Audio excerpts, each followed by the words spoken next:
moving on to what he says about Kate. So most of what he says about her is in these kind of petty squabbles with Meghan. So the infamous bridesmaid dresses incident. It was reported that Meghan made Kate cry before Harry and Meghan's wedding. Then Meghan's mad. The palace didn't correct the story and says, "No, guys, I'm the victim." Meghan, she's claiming as victim. So she goes on Oprah, talks about this whole thing. Then she talks about it in her documentary, saying, "No, actually, Kate made me cry." And Kate was, I guess, worried about Princess Charlotte's dress being too big, which stressed out Meghan, so Meghan was crying. Then Harry comes along. He writes this book in Spare, where he says, actually, guys, Kate made Meghan cry, but also Meghan turned around and said, "Kate, you probably are forgetful because you have baby brain." So then William and Kate say, "Well, we aren't really close enough." So, anyways, at this point, I feel like this whole issue is so petty. Nobody really cares that you guys had this bridesmaid squabble or whatever it was. But that's obviously the worst thing he can come up with to say about Kate. So I feel like that indicates that there isn't really much there. I don't know if Kate and Meghan were even that interactive. I don't think they were ever really friends, honestly. So I don't know if he has much dirt to spill there.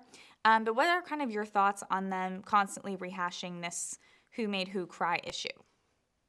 Right, yeah. Again, I think this is just a cry for attention on Harry's part. And from Meghan's perspective, I think she's really just been so venomous towards Kate because Kate really embodies everything that a royal should be. And Meghan's really fallen short of that, right? Kate is so gracious.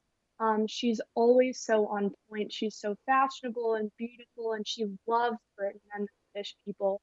And I think Meghan, she kind of acts as though she had no idea what being a royal entailed in a disrespectful manner and tone. And I think that there's a lot of jealousy there. She sees how beloved Kate is by the British press and by the British public, and she wants that for herself.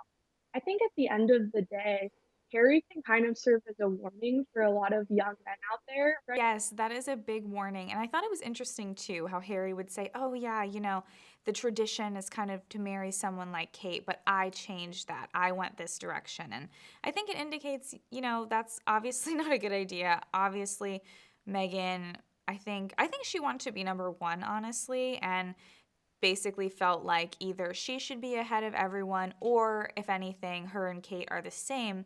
But of course, in monarchy, that's not how it's going to work because William and Kate will be king and queen.